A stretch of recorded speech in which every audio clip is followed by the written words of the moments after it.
It is Monday, May 11th. I'm Sam Cedar. And I'm Lucy Steiner. Which one of these stories will you be talking about today?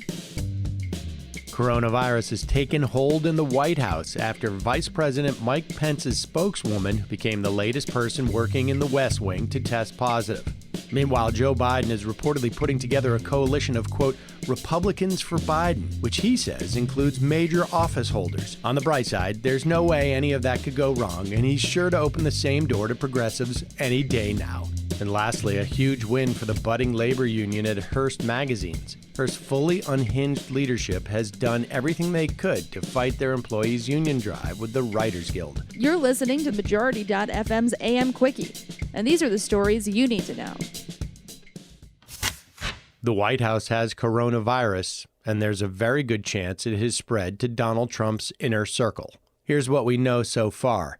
One of Donald Trump's personal valets tested positive for the virus. So did Katie Miller, Vice President Pence's spokeswoman and wife of Stephen Miller. We knew the valet was positive last week, but Miller's positive test only came out late Friday. On Sunday, the New York Times reported that other West Wing staffers are now scared to go to work, but are still reporting for duty. And isolation protocols aren't exactly being followed. Many staffers who came in contact with Miller or the valet are still showing up to meetings. Pence is not quarantining, even though he was almost certainly exposed. Maybe he thinks he can pray it away, but regardless, he's putting the rest of his staff at risk. Per the Times, Trump is still refusing to wear a mask, but he is starting to get a little bit cranky when people get too near him. Everyone realizes the hypocrisy of telling states to ditch social distancing guidelines while the White House frantically tests and contact traces. Dr. Anthony Fauci, however, is doing his best not to catch the virus. Fauci will enter a modified quarantine after coming into contact with one of the infected staffers. He's set to appear before a Senate committee on Tuesday, but will do it over video conference. Fauci has long been the only rational adult in the room, but now hopefully he's in a very different room, by himself and not anywhere near the West Wing plague den.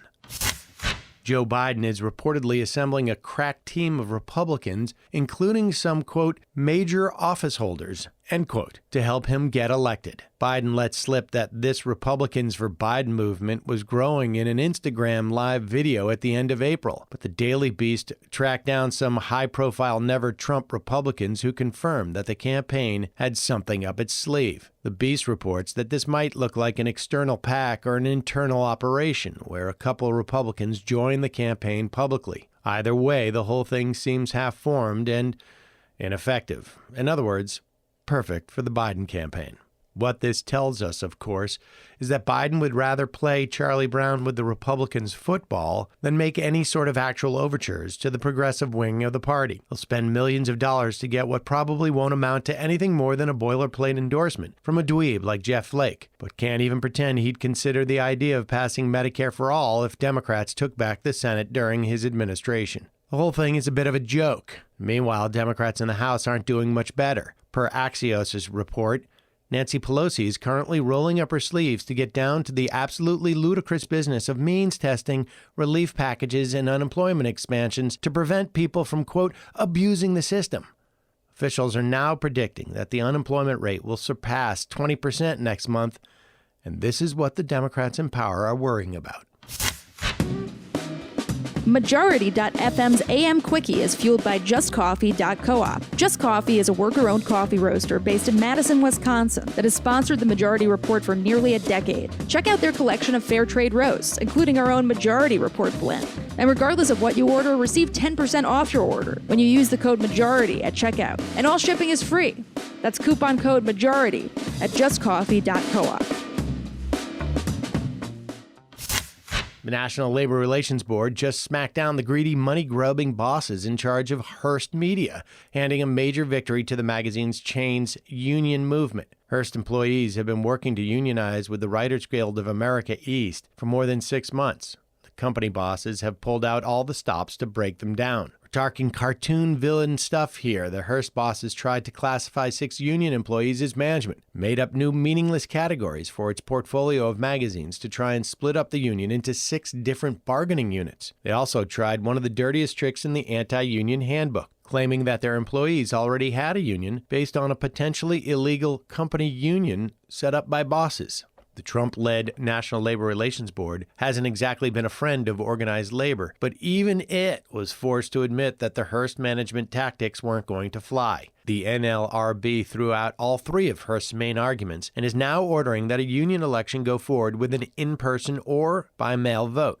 Seeing as how there's no better way to build support for a union among employees than trying and failing to break it up in a comically evil fashion, the road forward looks pretty good for Hearst's battle-hardened workers.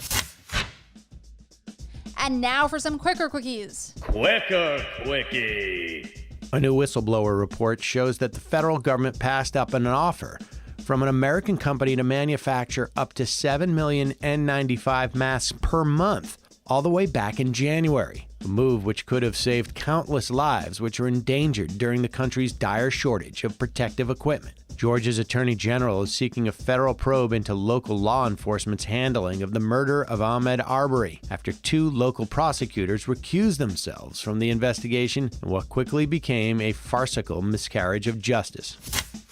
A new report by the Robert Wood Johnson Foundation predicts that up to 43 million Americans may lose their health insurance as a result of the pandemic recession. At this point, every day in an employer-provided insurance system is an utter travesty. More than 70 people in Wisconsin who said that they had attended a large gathering have now tested positive for the coronavirus. Coincidentally, a recent protest against the stay-at-home laws at the Wisconsin Capitol recently attracted 1,500 people, though state officials can't confirm that all of the 70-plus cases originated there. Of course, this would be an extremely funny example of karmic justice, except that each of the morons who caught it there could have spread the disease to untold numbers of innocent people. Quicker quickie.